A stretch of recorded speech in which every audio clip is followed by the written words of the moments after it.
حضرت عمر بن عبد العزیز رحمۃ اللہ علیہ کے نام سے کون واقف نہیں ہے، جن کا بچپن شاہی محل میں گزرا لیکن ان کا دل دنیا کے چمک دمک سے بالکل مسرور نہیں تھا۔ ان کے نانا حضرت عمر بن عبد الخطاب رضی اللہ تعالی عنہ کا خون عمر بن عبد العزیز رحمۃ اللہ علیہ کے جسم میں دوڑ رہا تھا۔ یہی وجہ ہے کہ جو عاجزی، جو اللہ کا خوف اور جو تقوی اور جو صفات حضرت عمر بن خطاب رضی اللہ تعالی عنہ کے اندر ہمیں نظر آتی ہیں، وہی ساری صفات حضرت عمر بن عبد العزیز رحمۃ اللہ علیہ کے اندر نظر آتی ہیں۔ خلافت سنبھالنے کے بعد سب سے پہلا حکم ہی یہی جاری کیا کہ میرے ذاتی خزانے سے جتنے بھی شاہی گھوڑے ہیں، کپڑے ہیں اور زیورات ہیں، وہ سارے کے سارے میرے ذاتی خزانے سے نکال کر مسلمانوں کے بیت المال میں داخل کر دیے جائیں۔ عمر بن عبد العزیز رحمۃ اللہ علیہ کا نکاح جس وقت عبد الملک بن مروان کی بیٹی فاطمہ سے ہوا تو پہلی ہی رات فاطمہ بنت عبد الملک کو کہا کہ یہ سارے کے سارے زیورات جو ہیں بیت المال میں جمع کرا دو۔ تو فاطمہ انتہائی عاجزی کے ساتھ کہنے لگی کہ یہ سارے کے سارے زیورات تو میرے والد عبد الملک بن مروان نے مجھے دیے ہیں، آپ نے تو مجھے نہیں پہنائے، تو میں بیت المال میں کس نیت سے اس کو جمع کراؤں؟ تو حضرت عمر بن عبد العزیز رحمۃ اللہ علیہ نے صرف ایک جواب دیا اور دو ٹوک جواب دیا اور کہا کہ اگر تمہیں دنیا عزیز ہے تو میرا ساتھ چھوڑ دو، اور اگر میرے ساتھ رہنا چاہتی ہو تو زہد اختیار کرو، عاجزی اختیار کرو اور قناعت اختیار کرو۔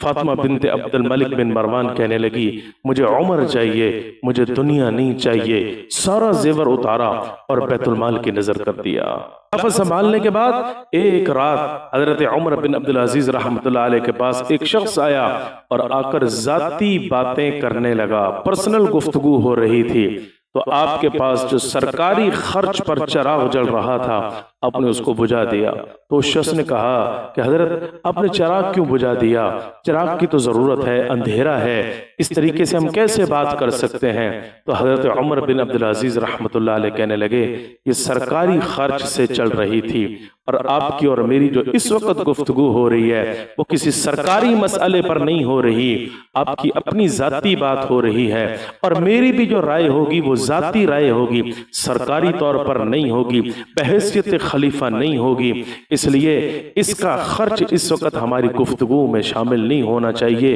اللہ نے ایسا تقوی عطا فرمایا تھا۔ وہ عمر بن عبد العزیز جو آج خطبہ جمعہ دے رہے ہیں اور فرما رہے ہیں اور لوگ کانوں کی کھڑکیاں کھول کر یہ جملہ سن رہے ہیں، آج یہ جملہ عدل کے ماتھے پر تاج کی طرح آج بھی چمکتا اور دمک رہا ہے۔ عمر بن عبد العزیز رحمۃ اللہ علیہ کہنے لگے لوگوں اگر فرات کے کنارے پر کوئی کتا بھی پیاسا مر گیا تو عمر یہ سمجھتا ہے کہ قیامت والے دن عمر سے اس کے بارے میں سوال ہوگا۔ ایسا عدل عطا فرمایا تھا، ایسا انصاف عطا فرمایا تھا۔ عمر بن عبد العزیز رحمۃ اللہ علیہ کے دور میں گویا دور خلافت، دور صدیقی، دور فاروقی، دور عثمان اور دور علی المرتضی رضی اللہ تعالیٰ عنہ گویا کہ واپس لوٹ آیا تھا۔ خلافت راشدہ گویا واپس لوٹ آئی تھی۔ ظلم و ستم، بادشاہت اور طبقاتی نظام اور اقربا پروری، اپنے رشتہ داروں کو سیٹیں دینا، سب کے خلاف عمر بن عبد العزیز رحمۃ اللہ نے آواز کو بلند کیا اور سب سے پہلے اپنے خاندان سے آغاز کیا۔ خلیفہ بنتے ہی سب سے پہلے اپنے بھائیوں کو، اپنے چچاؤں کو، حتیٰ کہ اپنی بیوی سے، جیسا کہ میں نے ذکر کیا، یہ کہا کہ جو کچھ بیت المال سے تمہارے بڑوں نے لیا ہے وہ سب واپس کر دو، وگرنہ اللہ کی عدالت میں تم عمر کے ساتھ کھڑے ہونے کے قابل نہیں ہو۔ وہ عمر بن عبد العزیز کہ جس کا دروازہ ہمیشہ غریبوں کے لیے کھلا رہتا تھا، فقراء کے لیے کھلا رہتا تھا اور مساکین کے لیے کھلا رہتا تھا۔ حضرت عمر بن عبد العزیز رحمۃ اللہ نے اپنے دور خلافت میں یہ آرڈر جاری کیا کہ زکوٰۃ اکٹھی کرو، زکوٰۃ اکٹھی کرو، اور جس وقت زکوٰۃ اکٹھی ہو جائے تو سب سے پہلے فقراء کو دو، اور جن لوگوں کے اوپر قرضے ہیں ان کے قرضے چکاؤ، پھر یتیموں، بیواؤں اور مسکینوں اور غریبوں اور فقیروں ان سب کی تم مدد کرو۔ اگر پھر بھی کچھ بچ جائے تو جانوروں کے لیے چارہ خریدو اور ان جانوروں کو کھلاؤ۔ اگر پھر بھی بچ جائے تو پہاڑوں کے اوپر گندم کے دانے خرید کے پھیلا دینا، تاکہ عمر بن عبد العزیز کے دور میں انسان تو کیا، جانور تو کیا، چرند پرند بھی بھوک سے نہ مرے۔ اپنے گورنروں کو انہوں نے خصوصی طور پر یہ خطوط لکھے کہ بیت المال سے ہر غریب کی، فقیر کی، مسکین کی مدد کی جائے گی۔ تمہاری گورنمنٹ کے اندر، تمہاری اسٹیٹ کے اندر، تمہارے علاقے کے اندر کوئی ایسا شخص ہے جس کے پاس کپڑا موجود نہیں ہے تو اس کو کپڑے پہناؤ، کوئی مقروض ہے تو اس کے قرضے عطا کرو، کسی کے اوپر زکوٰۃ آتی ہے تو اس سے زکوٰۃ لو، اور جن کو زکوٰۃ کے جو اصل مستحق اور مصارف ہیں ان کے اوپر زکوٰۃ خرچ کرو۔ ان خطوط کی ہی وجہ سے ہی عمر بن عبدالعزیز رحمۃ اللہ علیہ کا دور ایسا تاریخی دور گزرا ہے کہ تاریخ کی کتابوں میں یہ عظیم جملہ لکھا ہے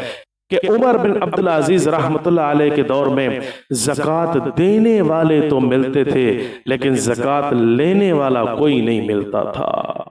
99 ہجری کے اندر جس وقت قتیبہ بن مسلم کی قیادت میں حضرت عمر بن عبدالعزیز رحمۃ اللہ علیہ کے دور خلافت میں سمرقند کو فتح کیا گیا تو اطلاع پہنچی، خوشی کا مظاہرہ ہوا، خوشی کا اظہار ہوا کہ اللہ تعالیٰ نے خلافت کو اور وسعت عطا فرما دی، لیکن وہاں کے راہب، وہاں کے پادری، وہاں کے عیسائی، وہاں کے یہودی جانتے تھے کہ یہ فوج اتنی اخلاق والی ہے تو ان کا خلیفہ عمر بن عبدالعزیز جو ہے وہ کتنا اخلاق والا ہوگا، وہ کتنے عدل والا ہوگا، کتنے انصاف والا ہوگا۔ چنانچہ انہوں نے کہا کہ اسلام کے اندر یہ اصول ہے کہ جب بھی کسی شہر کو فتح کیا جاتا ہے تو پہلے اسلام کی دعوت دی جاتی ہے، اگر اسلام کی دعوت کو اہل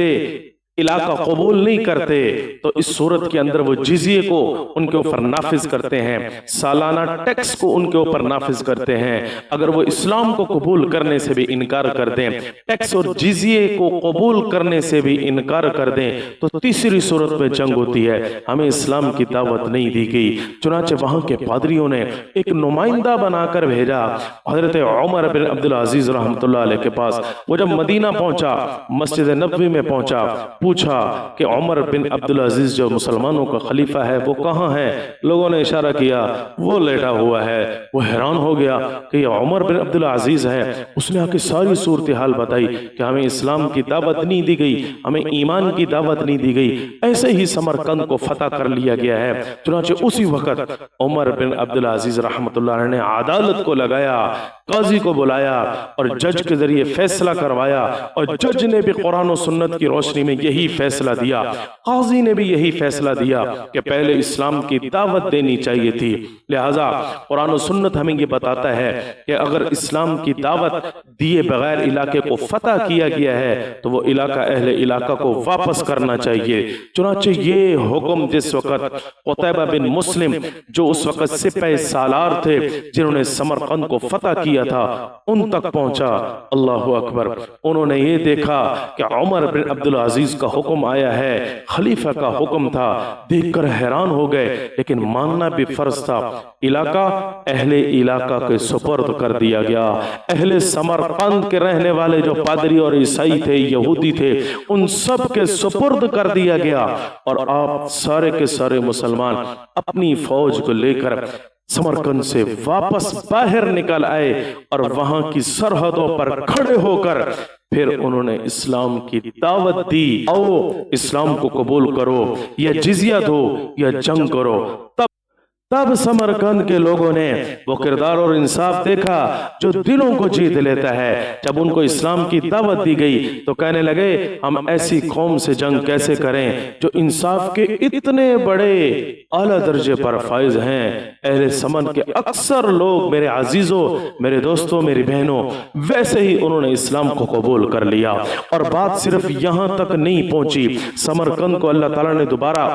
بغیر جنگ کے فتح کرنے کی عمر بن عبدالعزیز رحمۃ اللہ علیہ کے دور خلافت میں قتیبہ بن مسلم جیسے عظیم سپہ سالار کو توفیق عطا فرمائی۔ یہ بات صرف سمرقند تک محدود نہیں رہی، اس کے ارد گرد جتنے بھی علاقے موجود تھے غیر مسلموں کے، ان سب تک یہ بات پہنچی، اور جوک در جوک لوگ فوج در فوج اسلام کے اندر داخل ہوئے، اور اللہ رب العزت نے نظام خلافت کو وسعت عطا فرمائی۔